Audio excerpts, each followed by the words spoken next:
Fala, meu lindo, minha linda!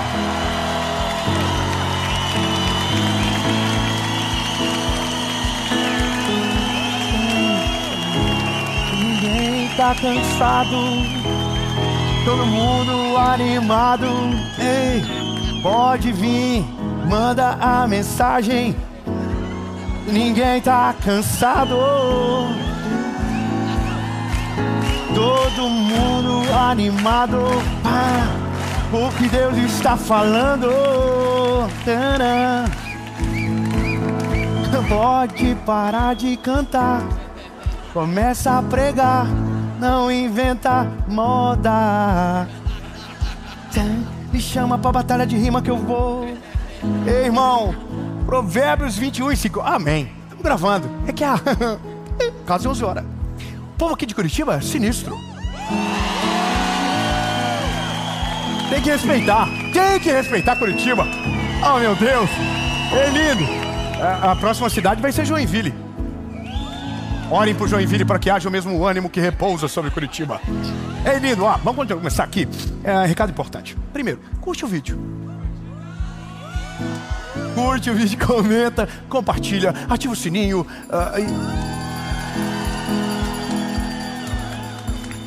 Marca os amigos, inimigos, manda para todo mundo que a mensagem de hoje é uma pauladinha de leve. O que paralisa a sua vida? Falta de foco e planejamento.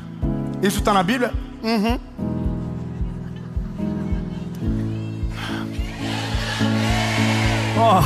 Entra na nossa comunidade do WhatsApp. É só você clicar no link que está embaixo. Eu vou estar ansioso de pregar essa mensagem logo. Entra no grupo, que eu tinha que falar. Entra no grupo, top.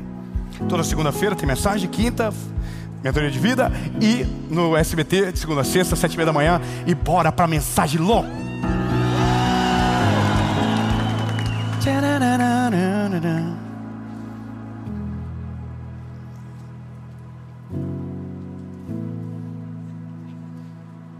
Provérbios 21. Provérbios 21:5. Os pensamentos do diligente tendem somente para a fartura, mas os de todo aquele que é apressado somente para a necessidade.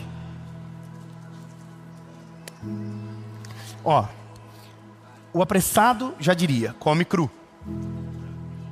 Mas tem gente que faz as coisas apressadas, dizendo que Deus mandou. E depois eu que sou o culpado. Porque você falou que eu ia viver. Falei, mas não falei quando. Profetizei, mas não disse quando.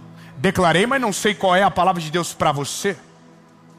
Tudo parte do pressuposto que Deus precisa ter uma direção que antevém as nossas decisões ousadas. Correr risco não é fazer o que está dando certo para todo mundo. Correr risco é fazer o que Deus tem para você, mesmo que não faça sentido de acordo com a sua realidade. Quando eu olho para o texto da palavra, Provérbios é um livro de sabedoria. E ele diz uma coisa: o diligente sempre vai apontar para a fartura. É como se ele estivesse dizendo basicamente que o diligente raramente erra, que o diligente raramente quebra, que o diligente raramente bate com os burros na água para ser mais popular. Agora, o apressado, o ansioso, mesmo na vontade de Deus, ele cai em ruína. Mesmo às vezes, estando no lugar certo, na hora certa, ele acaba perdendo uma oportunidade de ouro, porque foi apressado e não soube respeitar o tempo nem a estação. Eu vou voltar ao começo de tudo.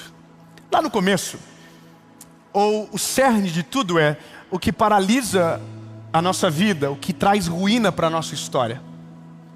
E se você lembrar algumas mensagens atrás, eu falei que a falta de fé, ela paralisa a nossa vida. Mas aqui vai parecer um pouco estranho, porque talvez em algum momento a leitura que se faça é: o excesso de fé pode colocar você na ruína. Mas não é isso que eu estou falando e não é isso que será dito. Eu vou clarificar para que ninguém isole o ponto e crie um argumento negativo sobre o que eu vou dizer.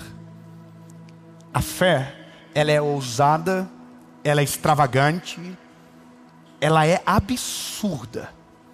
Mas se Deus não estiver no centro da tua fé, ela vai te colocar à vergonha. Porque nós oramos muito e às vezes não recebemos nada.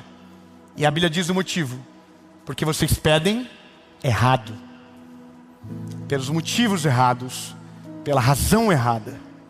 Então tem coisas que a gente faz pensando que Deus está nos impulsionando e que nada mais é o nosso ego levando a gente para esse lugar. Quando eu estava dentro daquele prédio da associação que eu disse para você, o meu maior temor não era nem Deus não fazer, era eu ter feito pelo motivo errado. Meu maior temor não era Deus não trazer o recurso, era eu ter ido para um lugar aonde o meu ego me levou e não a direção de Deus. O pesar da vida de alguém que se lança ao abismo é se lançar num abismo onde Deus não vai colocar a mão, porque Ele não estava te mandando para aquele lugar. É entrar numa tempestade aonde Ele não vai entrar com você. É caminhar por cima das águas de um lugar aonde Ele não te chamou para cima das águas. Por isso que a diligência é o que prescreve o plano perfeito.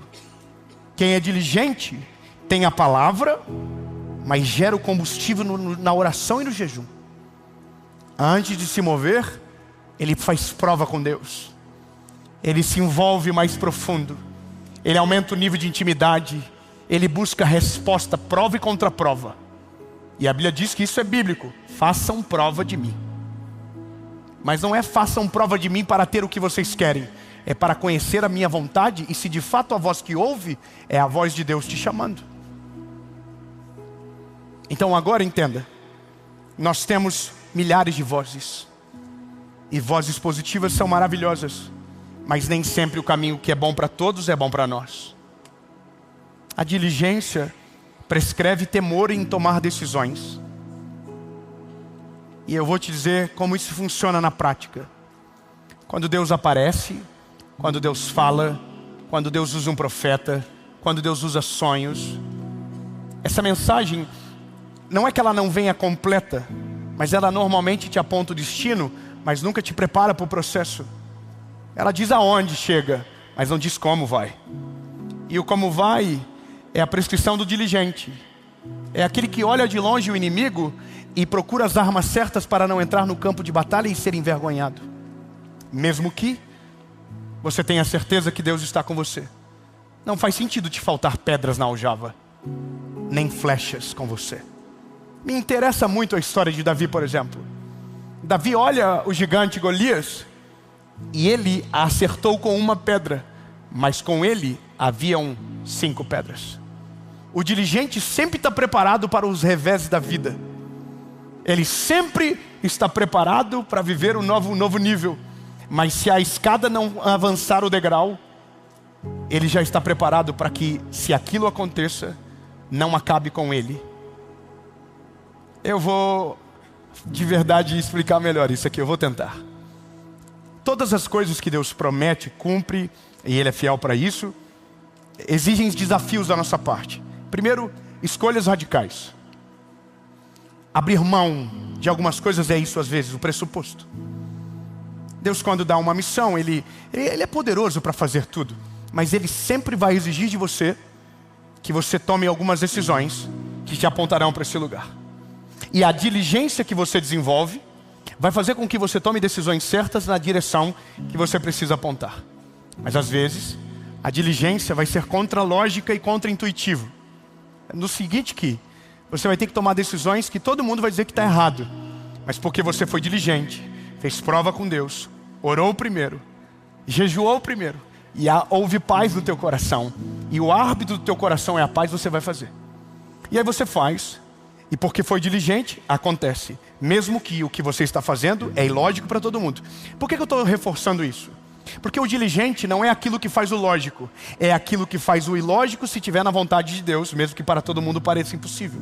O diligente não é aquele que age com a ética que o mundo prescreve, no seguinte que é alguém que respeita a planilha ou a lógica do Excel, mas é aquele que tem fé e convicção, foi diligente na prova com Deus, teve paz e então se moveu. E aí viveu o milagre. Por que eu estou falando tudo isso para você? Porque a fé não nos torna irresponsáveis. A fé não nos torna imaturos. A fé não nos torna um trem desgovernado. Não, a fé nos coloca no eixo. Nos coloca no centro da vontade de Deus. E quem está no centro da vontade de Deus, mesmo que pareça loucura para todos, lá dentro a convicção é plena de que o caminho está certo. Mas só vive isso quem é diligente. E o diligente, ele tem cuidado com o que ouve, ele tem o cuidado com o que sente, ele faz provas primeiro com Deus. E aqui a gente restringe a nossa vida a muitos fracassos desnecessários. A minha vida, eu sou um garoto, você já sabe, e disse já que passou por vários testemunhos, e que esses testemunhos refletem em algum momento na nossa mensagem. Mas em algum momento a gente fica descoberto nas nossas emoções e pensa que agiu de maneira equivocada, porque teve fé demais. Isso é normal do ser humano. Mas de uma coisa é certa: quando você sabe que Deus está no controle, você pode fazer o que Ele está falando para fazer. Eu me lembro que quando eu tinha 21 anos, 26, quando o João foi nascer, 26? 27. O João nasceu, eu fiz 27. Ou não, fiz 28. Tu tinha 27. Então eu tinha 28. Por quê? Vamos discutir agora. Quando meu filho estava prestes a nascer, a gente recebeu uma palavra sobre o futuro dele. E no dia que nós recebemos essa palavra, a gente ignorou ela, porque era totalmente contra o nosso planejamento. Eu vou ser bem superficial para não demorar tempo, mas a gente foi totalmente contra essa palavra, totalmente contra. A gente olhou um para o outro e falou: não tem sentido, isso aí a gente não tem condição, não tem como, não tem como. E a vida seguiu, a gestação seguiu. 2 meses, 3 meses, 4 meses. Na época, eu trabalhava numa emissora de rádio na minha cidade, eu era radialista. Eu trabalhei 7 anos com rádio. 4 anos como voluntário, 3 anos como contratado. E eu amava a rádio. Amava, era apaixonado pela rádio. Mas sabe aquela irmã do ciclo de oração, que ora mais do que deveria, que ouve Deus mais do que todo mundo? Uma dessas velhinhas um dia me encontrou na beira do caminho e disse: um dia, o que você ama fazer agora será apenas o teu hobby, porque você não vai continuar. Só que eu amava aquilo. E eu sonhei tanto com aquilo, eu me esforcei tanto. Eu era voluntário dessa emissora e eu não ganhava 1 centavo. E eu tinha um programa que era perto da meia-noite. Eu nunca faltei um programa. Eu chegava cedo. Tinha uma época que não haviam me dado a chave da rádio. Eu ia para a porta da rádio sem chave. E às vezes a pessoa esquecia, mas eu ficava lá durante o programa inteiro, sentado na porta do portão da rádio. E eu não desistia, porque eu amava aquilo. E aí eu preguei na rádio muito tempo, fazia apelo na rádio. Eu amava aquilo. E lembra da palavra do começo? Você não vai permanecer. Um dia vai ser só um hobby. A vida vai dando as voltas, vai seguindo o curso. Eu recebo a palavra sobre o futuro do meu filho, só que é sobre o meu filho, a princípio aparentemente não é sobre mim. E eu recuso a palavra, ignoro ela e sigo vivendo.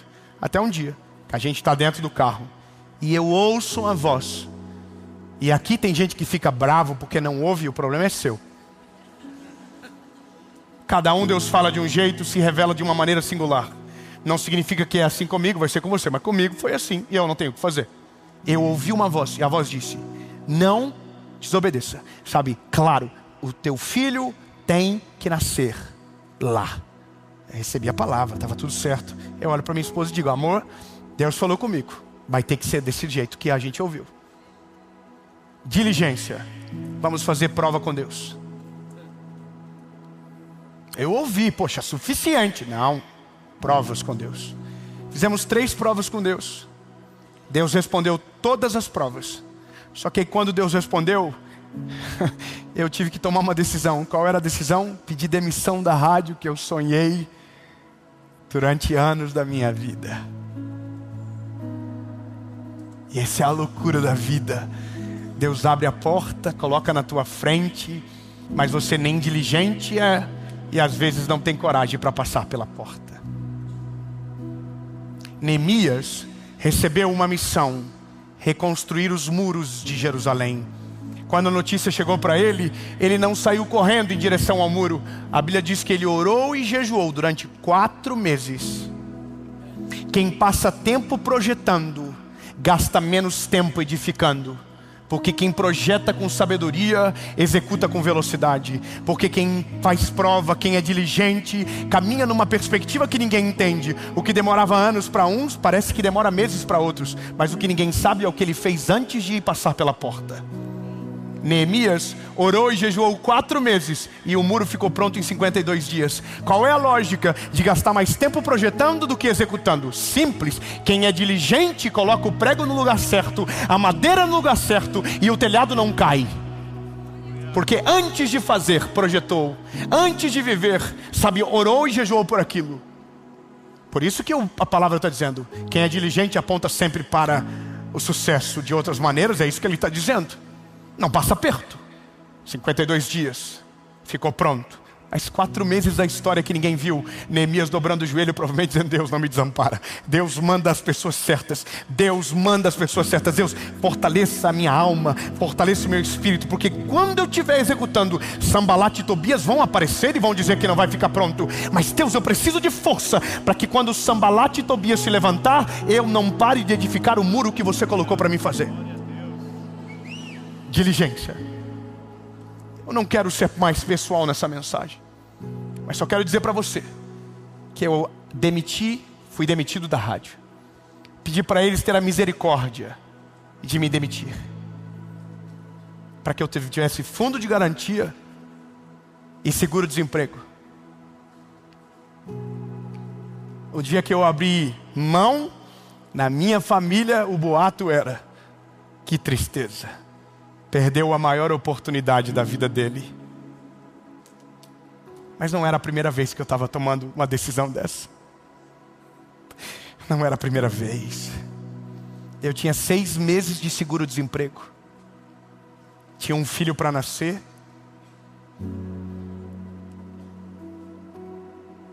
E agora não tinha mais para onde voltar. Lembra, amor? Alugamos um apartamento. Não tinha quase nada de móveis dentro. E lá foi a gente para ver o João nascer. Ganhamos tudo, ganhamos o quarto da criança, ganhamos tudo lá. Dom nasceu, mas durante 3 ou 4 meses eu dizia para Paula: eu sinto o cheiro de uma coisa nova. Deus vai fazer alguma coisa, não é possível. E eu vou falar: eu estou sentindo isso agora. Eu estou sentindo isso agora. E quando eu começo a sentir isso, a vida fica perigosa. Mas meu filho nasce, eu não tenho para onde voltar, não tenho mais nada para fazer. Mas tinha sobre mim uma palavra. Lá da onde eu estava, eu desço na sala de uma família, vejo um vídeo na televisão e era o ministério Cristo Vivo cantando um louvor. E o Espírito Santo falou comigo: prega uma mensagem como se estivesse gravando um clipe.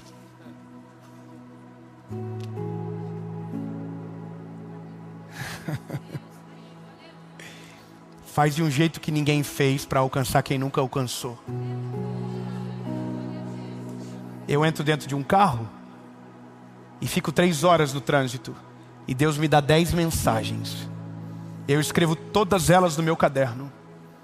Volto para dentro da casa onde a minha esposa estava com o João e digo: amor, Deus me deu algo que está diferente.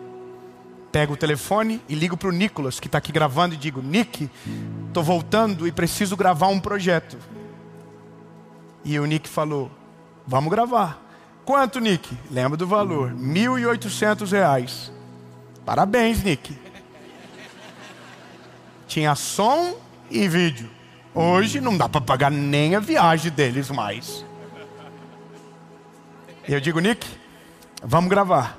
Ligo para o Maicon, outro amigo, e digo: Maicon, eu preciso de um lugar para gravar. Você não empresta o topo do teu restaurante? Empresto, claro, pode usar. Chegamos lá no dia para gravar, não tinha cadeira para todo mundo. E eram só 32 pessoas. As pessoas sentaram no chão e eu vi um banquinho que estava no caixa. Eu disse: posso sentar no banquinho para pregar? Sentei no banquinho. E naquele dia, eu pensei que estava dando tudo errado. A ponto que na primeira gravação eu disse, talvez poucas pessoas vão ver, mas porque foi Deus que mandou, terá o maior resultado. Preguei a primeira série.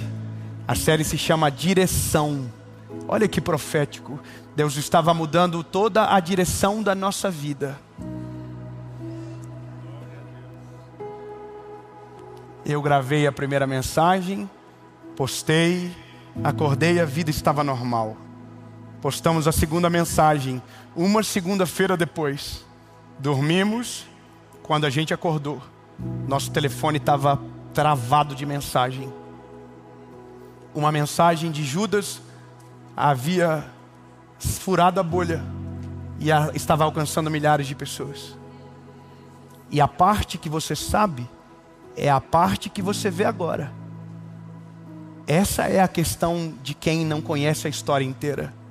A gente sempre conta dos 52 dias de Neemias construindo o muro, mas ninguém conta dos 4 meses que ele passou orando. A gente conta de João Batista, que batizou Jesus, mas ninguém fala que ele cresceu no deserto, na sombra de ninguém, escondido. A Bíblia diz, e ele crescia e robustecia, até o dia de ser apresentado publicamente a Israel. Sabe por que eu estou dizendo isso para você? Porque aquele que não é diligente tenta viver o final da história dos outros e não respeita o processo da sua própria história. Tudo que é bonito para alguém hoje pagou algum preço muito alto quem está vivendo. Entenda rápido. Se você for diligente e tiver um foco, tudo o que Deus tem para você vai acontecer com você. Enquanto a gente vive ao acaso ou tentando reproduzir o que está dando certo para alguém ou a receita de outrem, a gente nunca vai viver de fato o que Deus tem. Meu testemunho não é para mostrar para você o quão incrível eu sou, porque tive tanto medo nesse processo que hoje, vendo tudo que Deus fez, tenho vergonha das vezes que duvidei. Mas pelo menos suportei o ataque, a crise, a dor, a vergonha. E hoje eu estou aqui falando para você, dizendo, se você for diligente, você vai apontar para o centro da vontade de Deus na sua história, e você vai viver exatamente aquilo que Deus tem para você. Agora, se você for apressado e irresponsável, você nunca vai chegar no lugar que Deus deseja. E é muito simples terminar essa mensagem. Sabe, a gente precisa urgentemente descobrir o que Deus tem para nós. A gente precisa disso. A gente precisa de uma razão, de um propósito, de um fogo que consome a gente, de dentro para fora. A gente precisa amar a nossa vida. E quando eu digo amar a nossa vida, não é aquilo que é contra o que o texto diz, que é aquele que amar. Não. É sobre, sabe, se encontrar na terra. Desejar o bem. Fazer as coisas para a glória de Deus de fato. E se encontrar no caminho. E o dia que você entender esse lugar, as curvas vão ficar retas, sabe? Lugar que você ia frear, você vai acelerar, fica diferente as coisas. Mas nunca entenda que acabou. Agora eu cheguei. Não, a diligência prescreve que aquele que chega no lugar desejado entende que aquele não é o final do caminho. Tudo aquilo que a gente pensa que acabou é só o começo do próximo plano que Deus está fazendo. Entendi na vida que Deus é mais criativo do que eu imaginava. Todas as vezes que eu pensei que não tinha mais nada de bom para acontecer, Deus veio e pá, tem mais. Dá para ir mais longe. Tem mais vidas para ser alcançadas. Tem mais gente para ser alcançada pelo Evangelho, entende? É isso, nunca é o fim. Nunca é o fim. Deus sempre é criativo para transformar aquilo que a gente pensava que era final no degrau para o próximo nível que Ele vai nos levar. Mas só vive quem é diligente. Então a partir de hoje, você não se move por vento de profecia. A partir de hoje, você não se move com o tal de eu senti e é. Não. Sentiu, oração e jejum. Falaram, oração e jejum.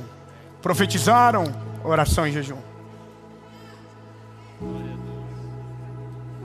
E se Deus não responder, faz nada. Relaxa e aproveita a brisa. Que na hora certa tudo acontece de acordo com a vontade de Deus. Todas as vezes que eu tentei fechar a porta, ela encavalou. Isso aqui é muito importante para você saber. Todas as vezes que eu tentei forçar uma porta que Deus tinha para mim, eu encavalei ela. Como assim, David? Simples. O que podia ser rápido ficou lento. Porque eu estava tocando em lugar que não era para tocar, mexendo onde não era para mexer e tentando fazer coisas fora de hora. Podia contar milhares de histórias de um menino que tentava pregar em lugar que não era convidado. Que tentava sentar em mesas que não era chamado. Que tentava viver uma vida que não estava preparado para viver. Provérbios diz que todo aquele que senta na mesa do rei, sem ser chamado, será envergonhado pela companhia que forneceu sem ser convidado. Que Deus nos guarde para viver o futuro que Ele tem para nós. Que Deus te proteja das suas próprias vozes dentro de você.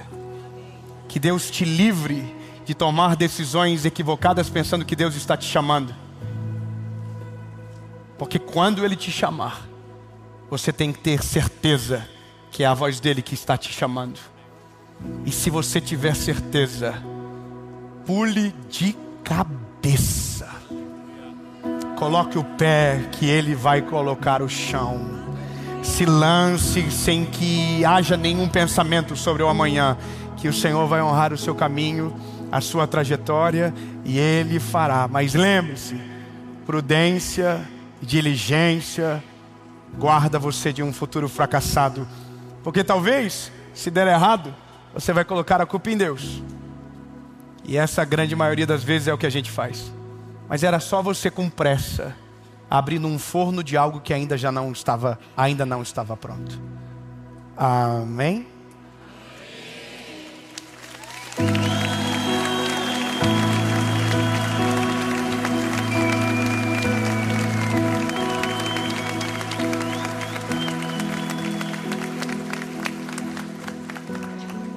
Jesus, muito obrigado pela noite de hoje. Muito obrigado, Senhor, por cada palavra liberada sobre nós. Cremos que hoje é o começo de um aceleramento na nossa vida. Coisas que estavam paradas vão começar a andar. Vamos nos mover com mais velocidade, e essa velocidade não vai ser perigosa e imprudente. Ela vai ser de acordo com a tua vontade. Deus nos leva para o centro da tua vontade e nos coloca na direção que o Senhor deseja. Nós queremos apenas uma coisa: viver a tua vontade, em nome de Jesus. Amém. Fala, meu lindo, minha linda. Você acabou de assistir uma mensagem que eu tenho certeza que o Senhor Jesus falou ao seu coração, e não foi pouco. E eu tenho uma ótima notícia para você. Nós acabamos de lançar o nosso devocional de 365 dias do ano. O Oi Deus, sou eu de novo. Imagine você começar todos os dias dessa maneira: Oi Deus, sou eu de novo. Eu preciso de uma palavra. Eu tenho certeza que esse devocional será um grande companheiro para a sua vida com Deus. E se você quiser ter mais informações ou ter o seu, é só clicar no link que está aqui na descrição do vídeo e segue já lá no Instagram. Todo dia tem um devocional para você por lá também. Nosso Instagram é Oi Deus, sou eu de novo, oficial. Que Deus abençoe e que o seu 2026 seja extraordinário. Porque esse devocional já é para 2026. Você pode usar esse ano, é claro, mas quando for dia 1º de janeiro, pode ter certeza que o seu ano será extraordinário e que Deus estará com você todos os dias. Em nome de Jesus, amém.